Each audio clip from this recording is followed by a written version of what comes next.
TS Diving Service. This is Dane. We are here at the vessel Majic carpet. I am. It's so shallow. I'm literally on my knees right now. Not even my feet. And that's the depth.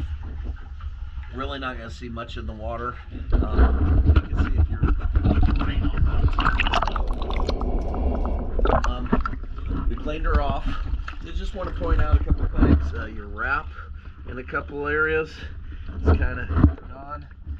Looks like it's spalling. Some of the paint was already spalled. I've got that whole plane. Got somebody working on this one. I'll be checking it and make sure it's good.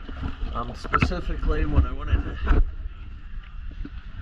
somewhere in the gel coat. Oh, here it is on the side.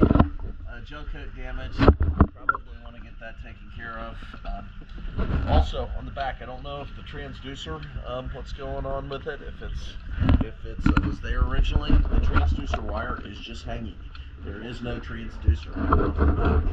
Also, just because I know you don't get to see this view a lot, there is a crack along there.